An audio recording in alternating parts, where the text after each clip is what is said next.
Bem-vindos ao Relicário da Adriana. Eu sou Adriana Cortland, escritora e psicóloga, e hoje a gente vai falar sobre uma pessoa do século XX que é um dos pilares da nossa civilização.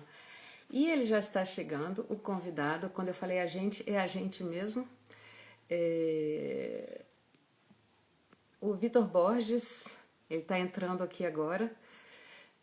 Estou aguardando ele solicitar a entrada e ele vem conversar comigo sobre o Viktor Frankl.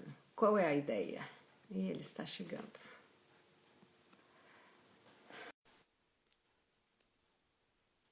Ele está chegando. O Vitor também é psicólogo e escritor. Olá! Tudo bom, Adriana? Que bom que você pôde vir, obrigada. Um prazer, querido. Eu queria te dar um parabéns pela sua coluna aí no Jornal de Brasília, Olhar Psi, que vai começar, né?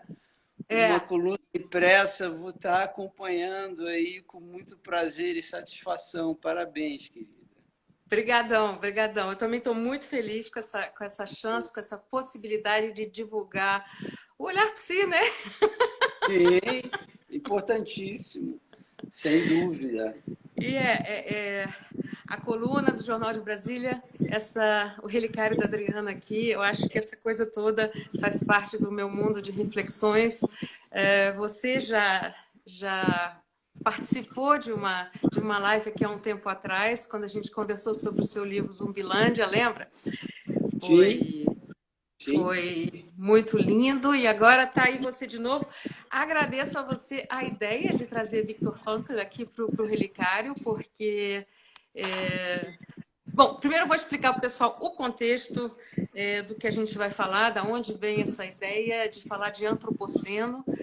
Já tem um tempo que eu tenho lido sobre esse período geológico tão característico pela nossa presença e comecei a semana passada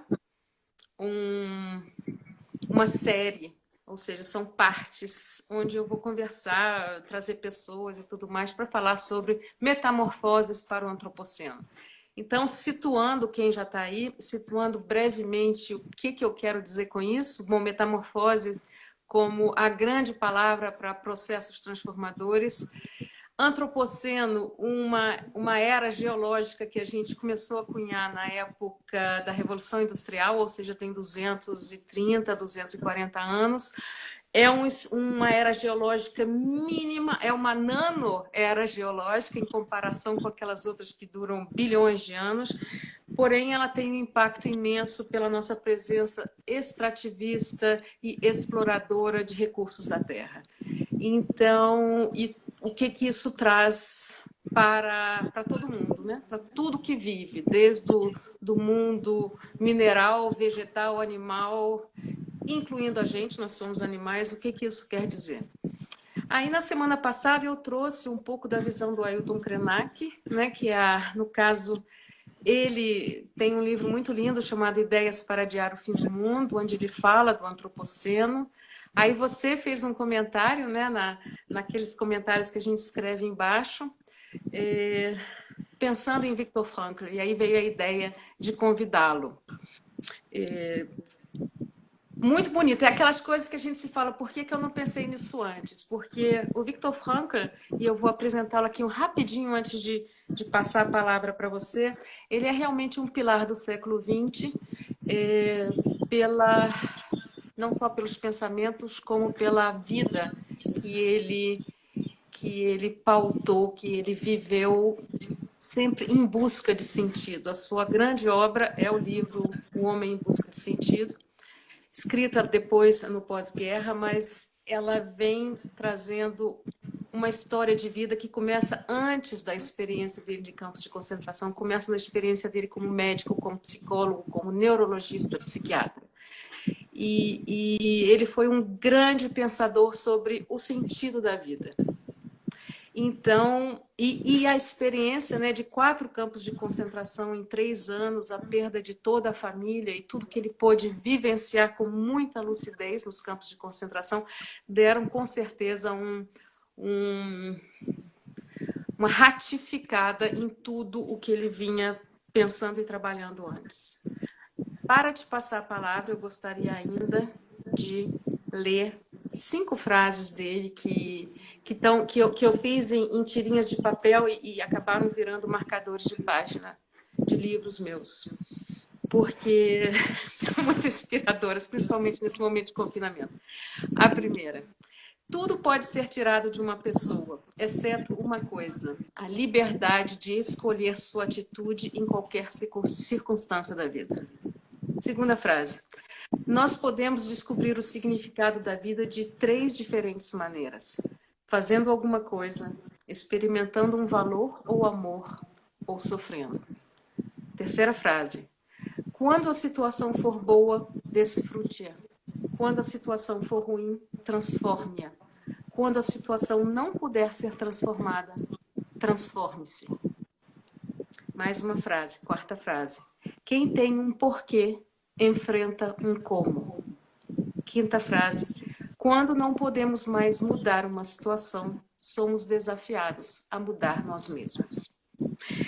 Então, Vitor, está contigo. E muito agradecida por ter dado essa ideia.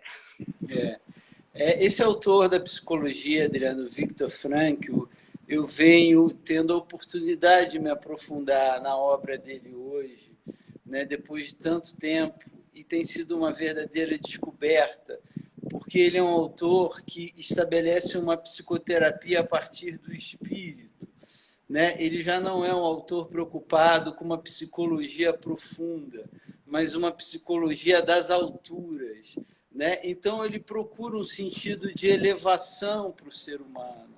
Essa primeira frase que você fala aí, né, que é a questão da liberdade, que é uma dimensão fundamental vista, né, pelo olhar de Viktor Frankl acerca do homem, né? A liberdade é aquela dimensão superior, onde o homem tem o seu pleno livre-arbítrio, né, na sua própria experiência, onde ele é capaz de escolher, independente das circunstâncias que ele se encontra. Um outro autor da saúde mental é o Karl Jaspers, né, que foi um psiquiatra, escreveu o Tratado de Psicopatologia. Ele também tem e foi um filósofo da existencialidade, né, segundo ele mesmo se autodefinia. Ele fala também dessa dimensão da liberdade que é fundamental ao ser humano. E o Karl Jaspers, o médico, o psiquiatra moderno, ele chega a dizer: somente aos autenticamente livres é a quem Deus fala. Portanto, aí quando a gente vai falar da dimensão da liberdade, que é apregoada como um aspecto central do pensamento do Viktor Frankl, o que a gente está querendo entender por liberdade, né? Eu acho que acima de tudo, para início de conversa, é aquela dimensão do desprendimento, ou seja, nada me prende. Nada é capaz de aprisionar o meu espírito, seja qualquer circunstância, seja qualquer obra que eu realize, seja qualquer conquista que eu tenha, seja qualquer sofrimento que eu passe, isso não é capaz de reter e aprisionar o meu espírito, portanto, eu tenho uma dimensão de transcendência fundamental que pela a minha intencionalidade, a minha atencionalidade, a serviço da minha intencionalidade, eu vou além dela, né? Eu vou além das circunstâncias, porque eu escolho isso, né? Obviamente que o elemento, né, ou a engrenagem fundamental dessa liberdade aí, a gente pode chamar de desapego, ou seja, nada me pega, nada me prende. Então, Viktor Frankl, ele diz que essa dimensão fundamental e mais central do ser humano, no caso dele, ele experimentou no campo de concentração, né? Nesses 3 anos em que ele teve que passar por 4 campos de concentração, não é pouca coisa, né? Enfim, então ele é um homem que, além de ter um intelecto que eu considero extremamente sutil e penetrante na forma de avaliar o mundo, a experiência humana e na sua própria cosmovisão, ele é um homem que não apenas tem esse intelecto raro, mas ele é um homem que tem uma vivência também rara. Portanto, ele, mais do que tudo, ele tem uma consciência. Então, ele é uma mente muito nobre, falando acerca da experiência humana e que tem autoridade para falar, porque além da formação toda que ele fez como médico e cientista, ele coloca no currículo dele esses 3 anos aí no campo de concentração. Portanto, essa dimensão da liberdade que ele está falando é a própria dimensão da espiritualidade.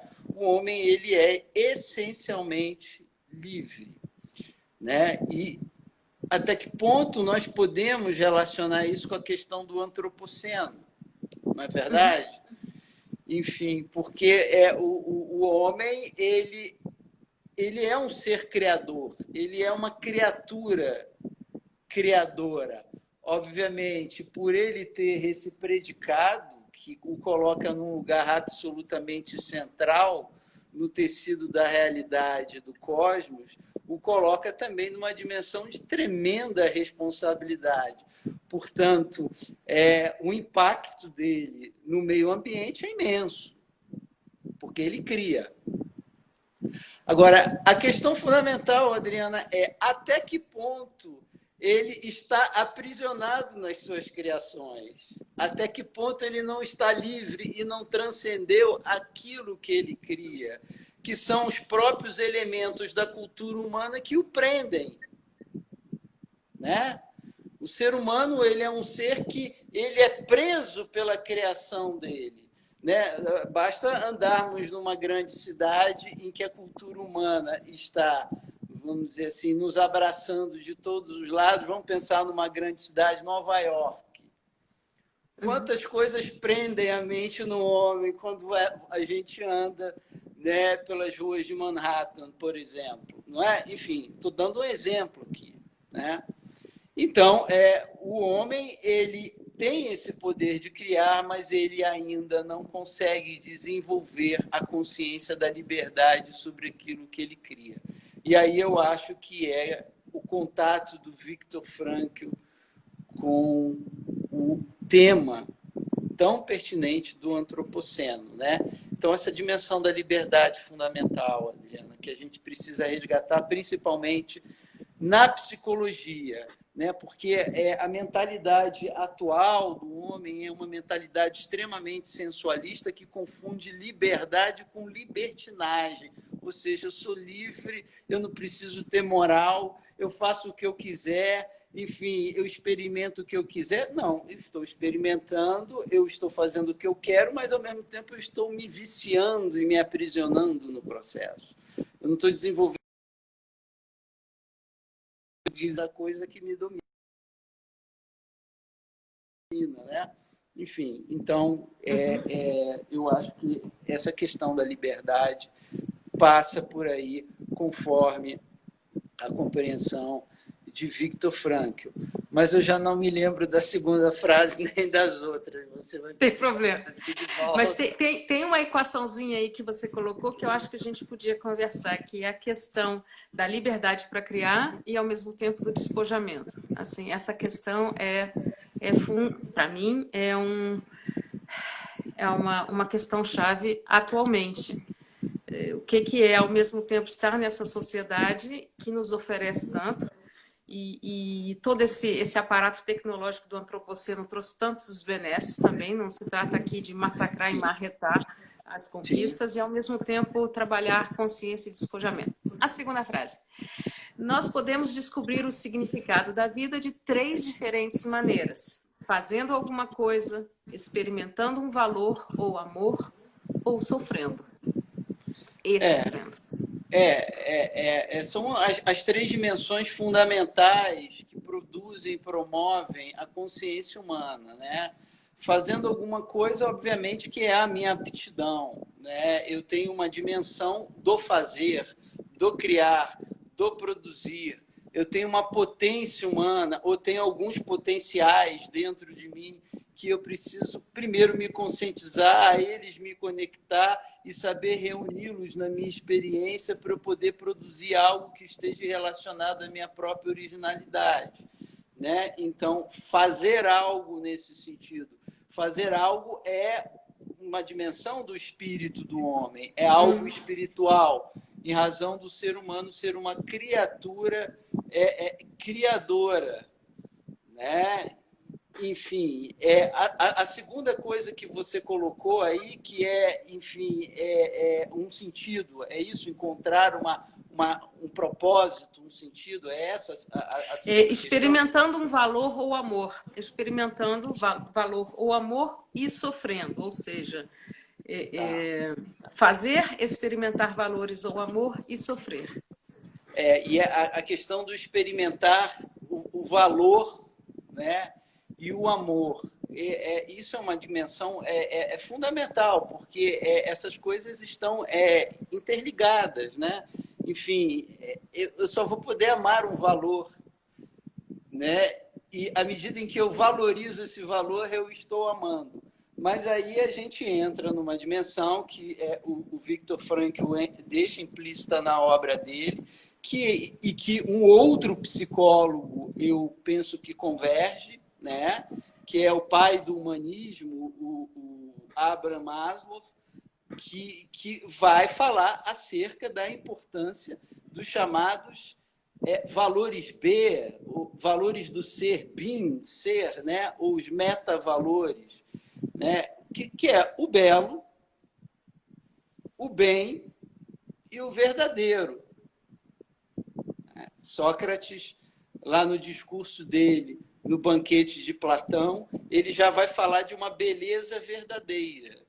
Ou seja, eu vou amar aquilo que é elevado. Eu vou amar aquilo que vai consolidar a minha consciência numa dimensão de grandeza, de superioridade, de elevação, de compreensão mais elevada. E isso só pode ocorrer mediante os valores, né? Então, quando a gente fala de valores, quais são os valores? São valores de elevação, são metavalores. Então, o homem precisa de despertar para a dimensão do belo, né? O que realmente é belo, né?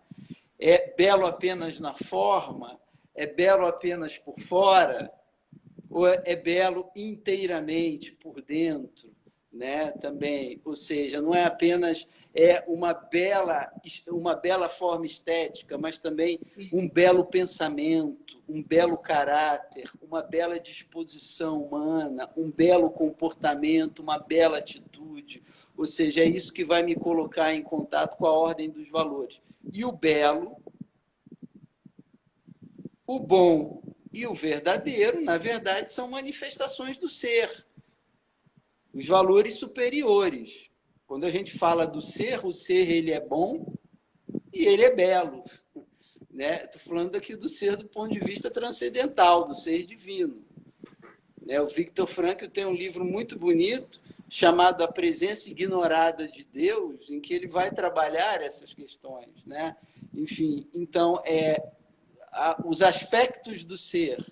Os aspectos do ser é o bem, o belo e o verdadeiro. Agora, isso é tão importante para o ser humano que o ser humano assentou a sociedade sobre esses três valores que fazem parte do ser fundamental, do qual o ser humano reflete a imagem, né? Então, se a gente for pensar aqui, né, o verdadeiro funda o próprio movimento da filosofia e da ciência. O homem precisa da verdade. O homem precisa ir ao encontro da verdade. Saber o que está lá no fundo das coisas, né? Então, a ciência, a filosofia são derivações da necessidade de verdade que o homem traz em si. né? O bem, né, funda a noção de moral, ética, de direito, né, em que o homem vai também tentar estabelecer a sua convivência enquanto espécie, ainda que de uma forma completamente ainda corrompida e imperfeita, dado que as disposições do homem não estão inteiramente integradas, né? Não estão suficientemente unificadas. O homem ainda é um ser imaturo dentro das suas próprias potências, né? E, em terceiro lugar, a beleza, que é a estética. Ninguém vive sem estética. A arquitetura, a arte, a poesia, a literatura. Isso faz bem para a nossa alma. Então, é a nossa vocação, o bem, o belo e o verdadeiro. E isso está nos valores do ser, né? Esse ser que nós amamos, mesmo não sabendo que amamos. Quando a gente começa a saber que a gente ama, aí muda muita coisa, né? Fica mais fácil, né? Mas a gente já ama, né? Nas nossas disposições internas, a gente já tende para essas dimensões, né? E aí, por fim, a questão do sofrimento, né? O sofrimento, obviamente, eu considero o sofrimento não como sendo uma raiz original do ser. Não é. Né? O sofrimento, na minha visão, na minha compreensão de realidade, ele é um dado contingencial, ele é um mal necessário. Uhum. Né? Porque, na verdade, o homem não existe para o sofrimento. Mas, ao mesmo tempo, infelizmente, o homem ainda necessita do sofrimento para aprender a viver, né? Porque ele ainda não está suficientemente adequado ao âmbito da vida. Ele ainda não está consolidado em sua integração com o real, né? Então, portanto, ele sofre. Ele sofre. Tem um termo que eu acho interessante, você deve conhecer o autor, certamente você conhece o Pierre Vaillant, já falecido, enfim, e ele usa o termo a fantasia da separatividade, né? Ou seja, e isso tem a questão do antropoceno aí, né? Porque o homem tem uma relação de separação com as coisas. Sim, sim. A forma como ele se relaciona com o mundo, com os animais, com o ambiente à sua volta, né, é uma forma predatória. A gente fala da natureza como se estivesse de fora dela, né? Vamos salvar a natureza.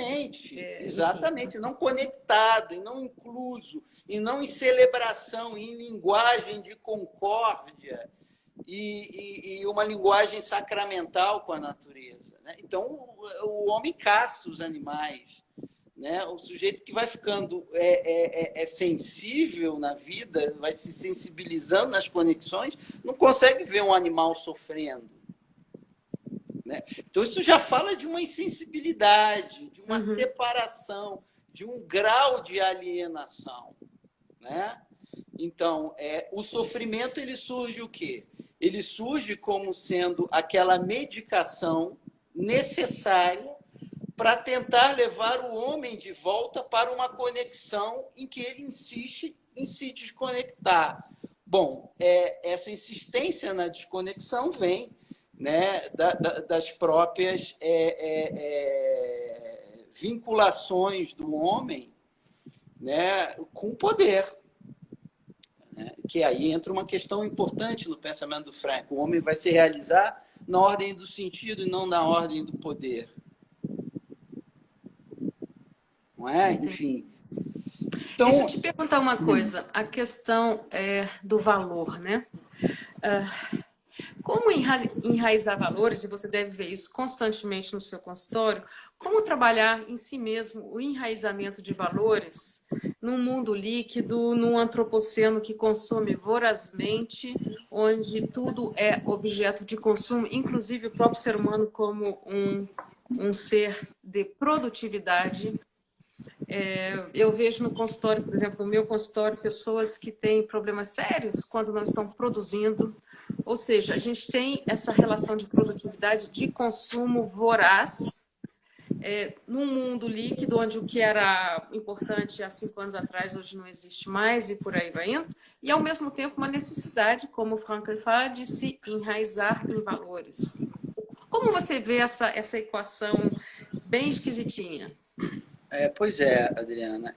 Enfim, o homem vive numa espécie, na verdade, produção e consumo, né? Ele vive nessa díade aí, produção e consumo. Ele perdeu a dimensão da contemplatividade, né?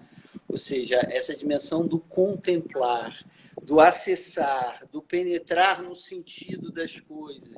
Tem uma frase que eu gosto muito, que é de um pensador do século XV, né? Enfim, Abade Bessarion, né? Que foi o patriarca de Nicéia, foi um homem santo, enfim, um homem de grande espiritualidade, Abade Bessarion. E tem uma frase dele que me causa, vamos dizer assim, um verdadeiro sentido de elevação. Ele diz assim, o homem ele deve se tornar a semelhança dos querubins e dos serafins, ou seja, ser apenas olhos. Olha que coisa linda, né? Querubins e serafins são as inteligências supracelestes, né? Que os místicos chamam de anjos, os seres superiores. Eles são apenas olhos. Ou seja, portanto, a razão de ser do homem, o endereço residencial da felicidade do homem, isso eu não tenho dúvida, e o Viktor Frankl sabia disso também, é o ver. Se a gente for tentar definir o que é espiritualidade, espiritualidade é ver. Não é? Ver. Teilhard de Chardin dizia assim, ver ou perecer. Portanto, quando eu vejo, eu estou realizado no plano da minha inteligibilidade. Quando eu estou falando aqui ver, não é ver com olhar sensorial para as pessoas, né? É ver no meu entendimento, é inteligir, é penetrar no fundo, no íntimo das coisas. Agora, o que me impede esse senso de visão ou de penetração que é a própria natureza da espiritualidade? O que me impede são as paixões. As paixões desordenadas, né? Enfim, todos os grandes místicos e santos já sabiam isso. Então, para eles chegarem a ver, entrarem na via contemplativa, eles tinham que passar pela via purgativa, ou seja, purgarem-se dos seus apegos, dos seus apetites desordenados, do seu amor próprio desordenado, do seu próprio ego, que tem uma necessidade de validação permanente, das suas carências emocionais, das prisões, para alcançar a dimensão da liberdade fundamental. Então, o homem ele fica entre o produzir e o consumir, e ele fica fora do ver. É terrível isso. E agora? E esse é o problema. Oi? E agora? Agora é a questão do despertar, né? Essa é a questão. Aí entra aquilo que Viktor Frankl chama de a psicoterapia a partir do espírito. Ou seja, obviamente que é a partir do meu campo de visão que se abre para mim mesmo que eu vou poder ajudar os outros. Não é? Enfim, então, à medida em que eu vejo, né, eu estou numa condição de ajudar os outros a verem. E o trabalho psi é esse. Seja aí como escritor, né? Você é escritora, além de ser terapeuta, como escritora, como terapeuta, enfim, você vai tentar levar. Agora, você vai fazer a sua contribuição, ela é muito localizada, né? Não tem como ser diferente. Ainda que a gente tenha hoje o recurso da internet, a nossa contribuição é muito localizada. É com aqueles indivíduos que nós temos verdadeiros encontros humanos e que nós percebemos que podemos ter.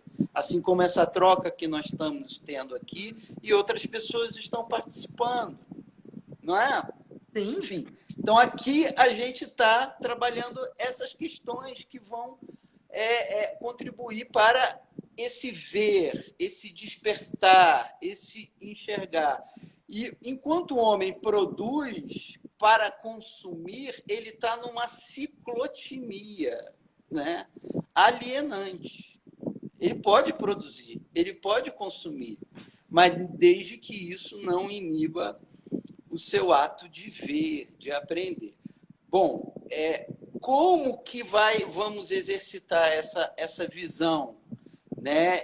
Essa inteligibilidade, esse inteligir das coisas? Aí eu não vejo outro caminho, Adriana, que não pelo caminho da disciplina, por aquilo que nós podemos chamar de ascese. Uhum. O que seria a SESI hoje em dia? Que ele é bem diferente da época dos terapeutas do deserto, de toda essa coisa. O que seria hoje uma SESI numa sociedade de consumo? Enfim, como você vê isso? Bom, a SESI, primeiramente, tem a ver com limpeza. Uhum. Né? O primeiro momento da SESI é um momento purgativo, de purificação. Então, eu preciso purificar o meu cotidiano. Entre outras coisas, as minhas relações. Se eu quero ter a SESI, eu diminuí muito as minhas relações hoje em dia. Eu adoro a minha solidão. Eu adoro escutar a minha própria voz. Né? Então, eu saí do barulho das relações humanas, que são apenas barulhos, não são consciências. Não são consciências, são apenas barulhos. Então, as relações humanas, elas produzem essa coisa muito da reatividade, da paixão. Quando eu digo paixão, não é estar apaixonado e enamorado por alguém, é estar emocionalmente impactado por o outro. O cara que me agrediu na rua, aí eu fico ruminando aquilo o dia inteiro e vivendo aquela agressão que eu interiorizei, que veio de fora. Isso é uma paixão. De um amor próprio desordenado, né? Enfim, então isso tudo é muito barulhento. Então eu preciso silenciar, eu preciso diminuir aquelas relações que são muito barulhentas para eu estar em contato comigo, porque o que acontece? O homem vive em contato com os outros, mas não vive em contato consigo. Então eu preciso diminuir para eu me escutar, né? Então a SESI passa primeiramente por esse momento, né, de diminuir as coisas para depois você começar a somar. Em termos muito práticos, né? O segundo passo da SESI, leitura. Leitura meditada. O que é uma leitura meditada? É uma leitura aprofundada. Eu não estou lendo para passar meu tempo, eu não estou lendo apenas noticiário, eu não estou lendo gibi, revista de fofoca, eu não estou lendo romances e ficções para me divertir. Não, eu estou lendo textos que me despertem, que iluminem a minha inteligência. Né?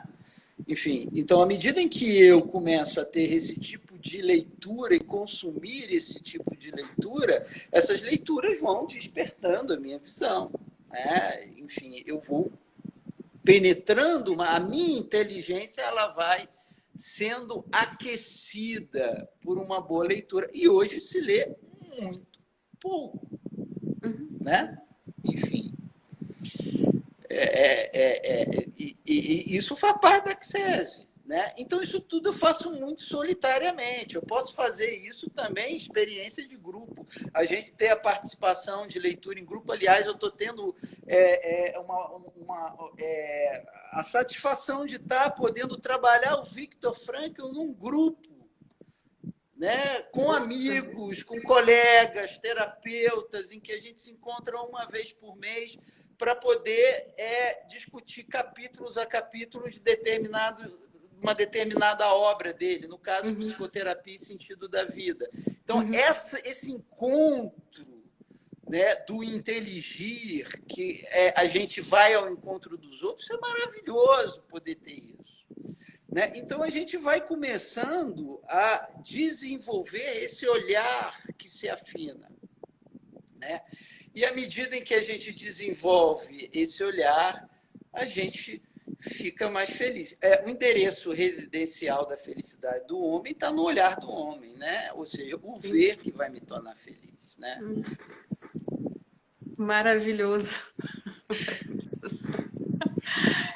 Quando a situação for boa, desfrute-a. Quando a situação for ruim, transforme-a.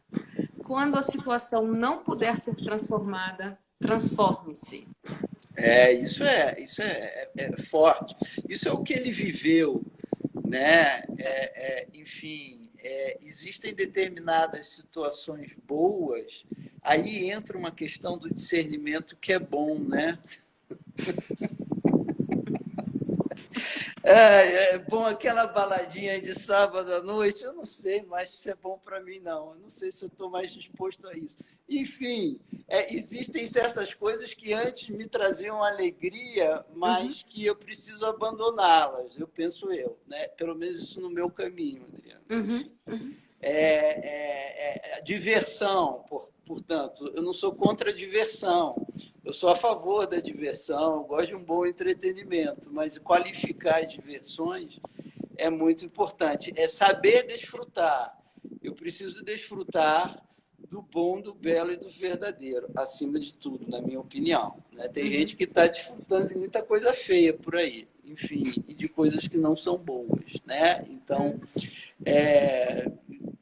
desfrute passa por isso daí, né? Enfim, quando não é bom, né, a situação, a circunstância que não é boa, eu sou capaz de transformar, eu transformo aquela realidade. Mas ao transformar aquela realidade, eu ao mesmo tempo estou me transformando, né? Essa capacidade de transformação, ela é fundamental. Olha, existe hoje em dia uma coisa que me assusta muito. Você está falando aí do antropoceno, a partir do século XVIII, tal, o impacto disso, principalmente vindo da sociedade pós-industrial, né? Enfim. E do século XVIII até um pouco antes, eu diria que do século XVI, né, a inteligência humana ela começou a adoecer cada vez mais. A gente vê isso na história do pensamento, na filosofia. Os pensadores ficaram cada vez menos virtuosos, anárquicos nas suas teses. A gente vê isso. Enfim, vê alguns escaparem desse processo, obviamente, né?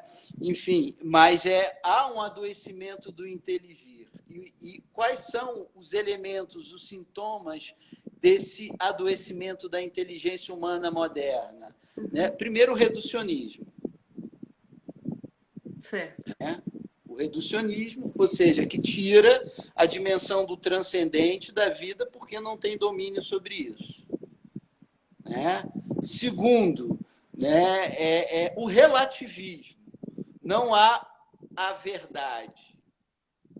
É o meu ponto de vista da verdade, então isso me leva para o subjetivismo, e no subjetivismo é a verdadeira Babel, em que cada um disputa a sua opinião e ninguém se entende em torno de uma verdade essencial e fundamental. O homem perdeu o contato com a verdade e começou a viver isolado nas suas particularidades.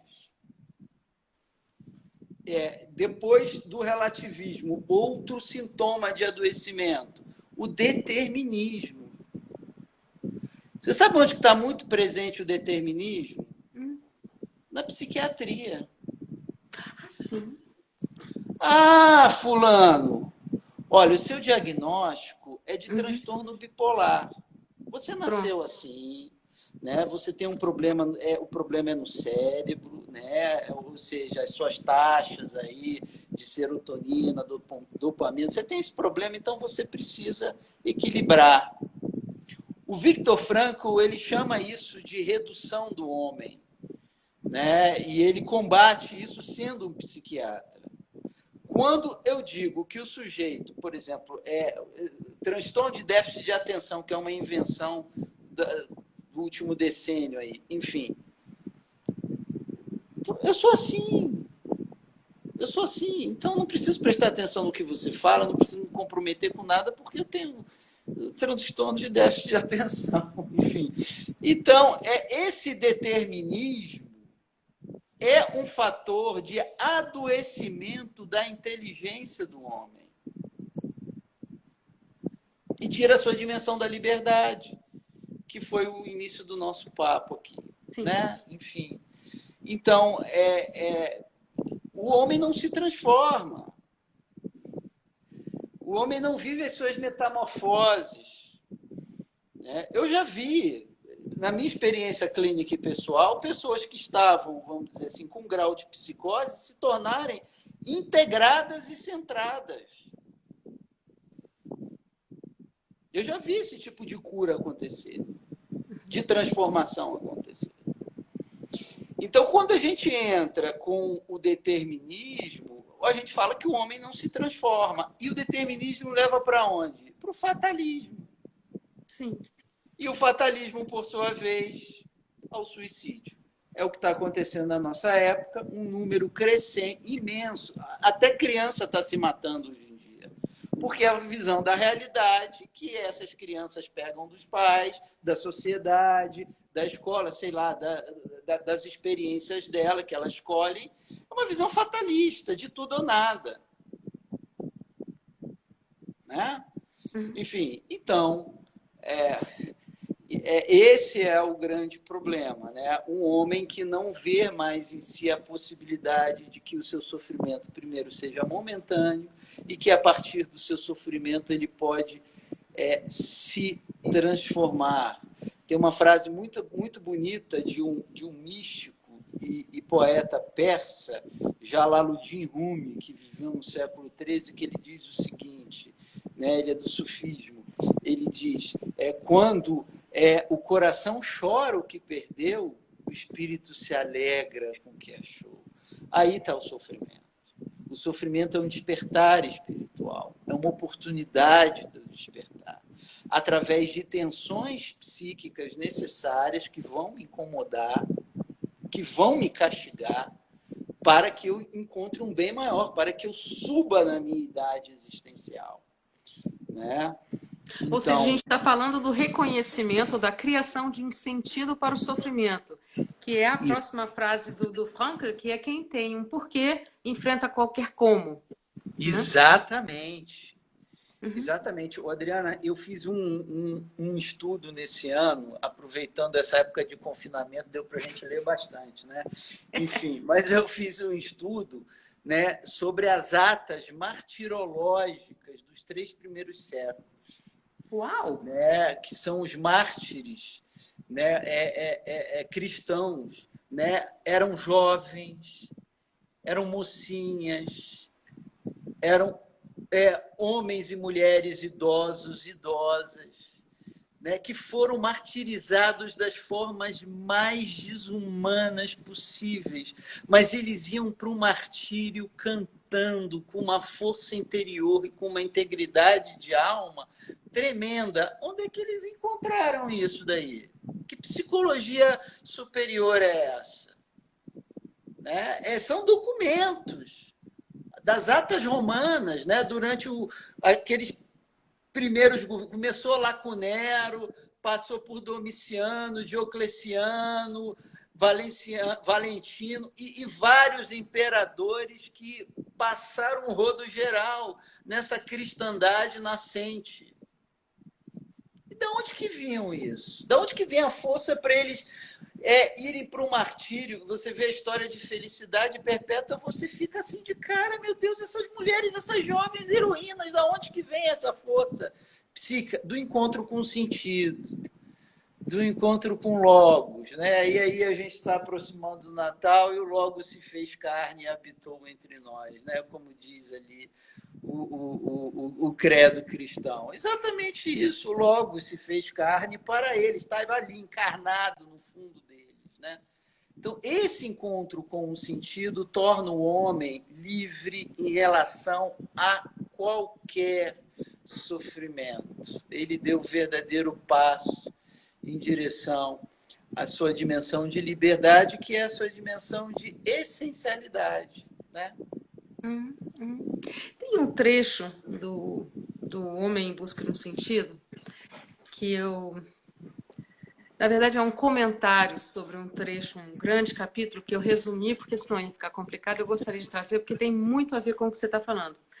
Que é o seguinte, ele estava lá no campo de concentração, não sei mais em qual, a certa altura, e sem ter a certeza de que sua mulher, que também tinha ido para o campo de concentração, né? Sem ter a certeza de que ela estava viva, Victor percebe que a sua mulher é o seu propósito de vida naquele momento e começa a vê-la através da imaginação e mantém conversas com ela como se ela estivesse viva e ao seu lado.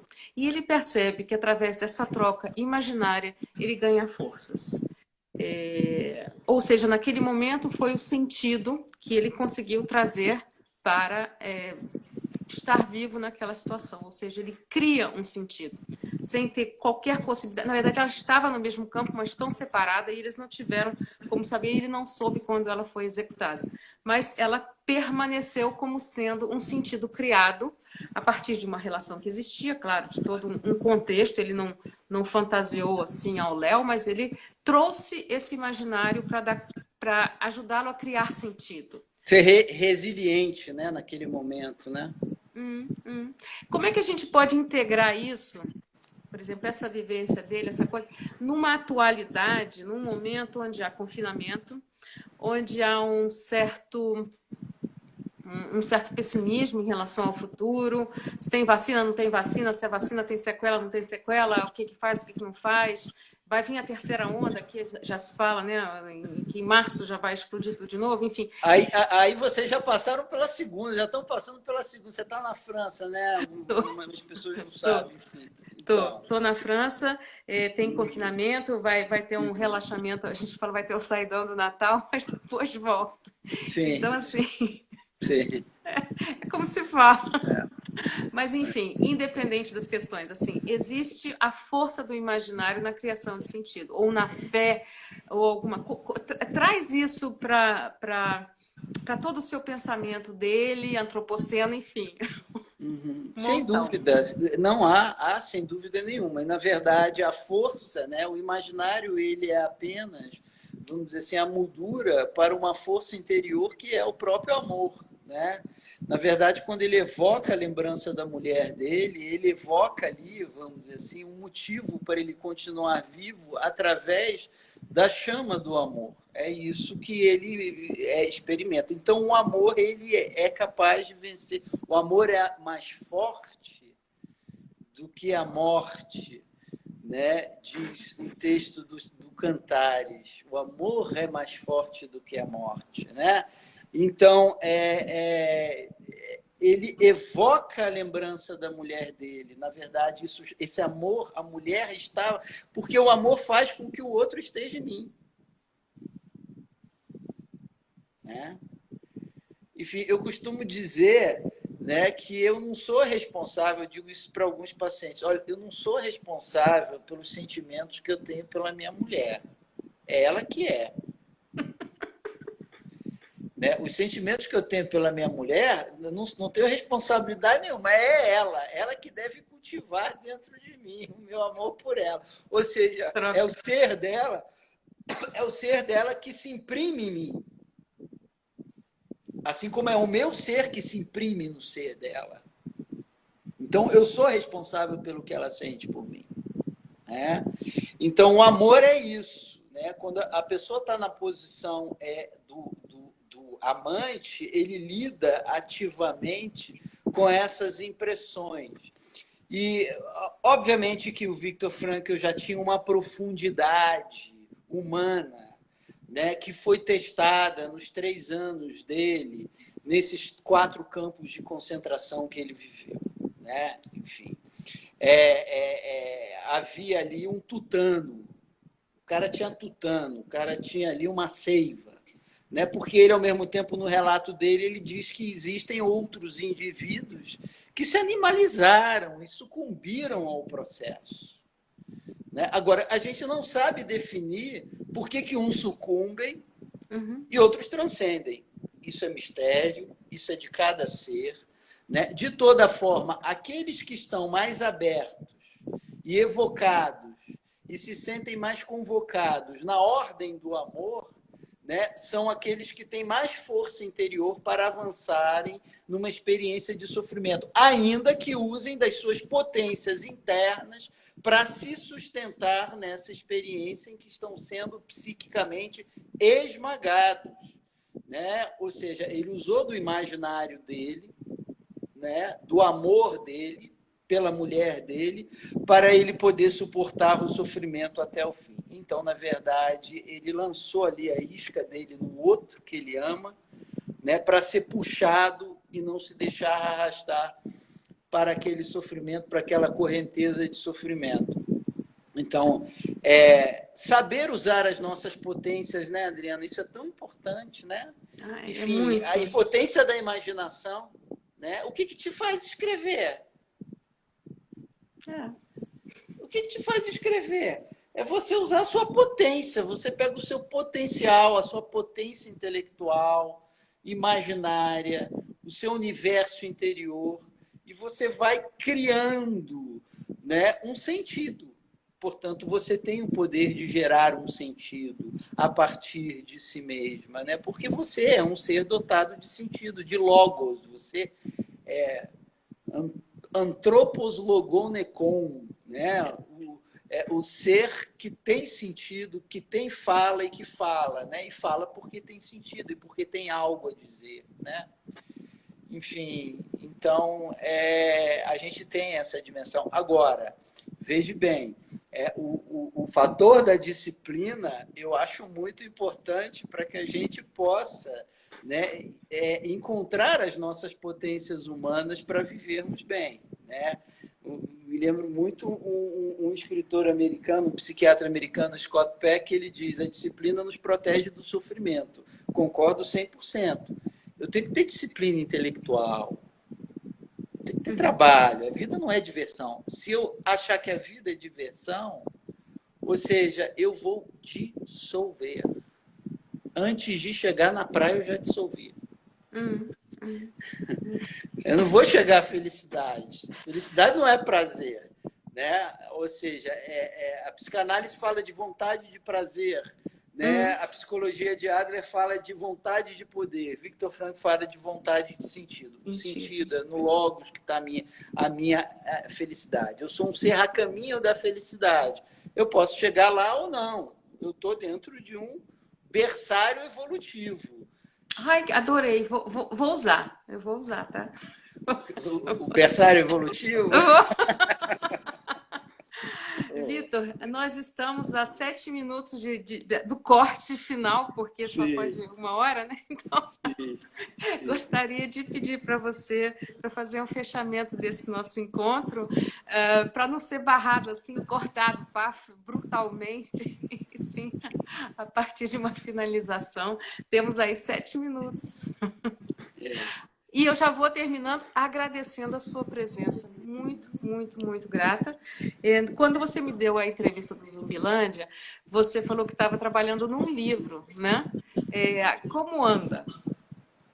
Olha, o livro está pronto, né? O livro está pronto, é um romance, né? Que é do século, é ali daquele período ali dos estados combatentes chineses, a época de Confúcio, né? E Buda, enfim, é uma narrativa ficcional, né? Chamada Nascimento dos Imortais, em que eu trabalho essas diferentes tradições se encontrando por um caminho, né? Partilhando de um sentido. Esse livro está pronto, eu só não ainda disponibilizei ele para passar por um processo de revisão, porque o que acontece?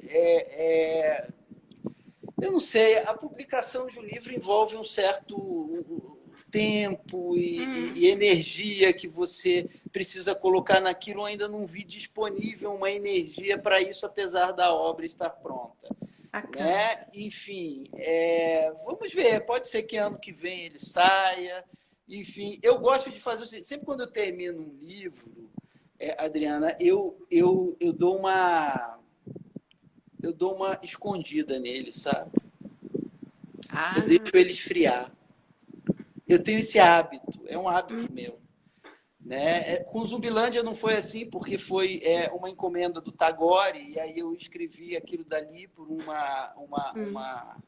uma demanda que veio de fora, mas geralmente eu deixo o livro dar uma esfriada, aí eu parto para a publicação depois, para eu ter certeza mesmo, porque às vezes você, pô, não sei se eu vou publicar isso, eu tenho que ter certeza, entende? Entendi. A Uma, gente, como pergu escritor, vive isso, né, enfim. uma pergunta antes de você terminar, temos 5 minutos.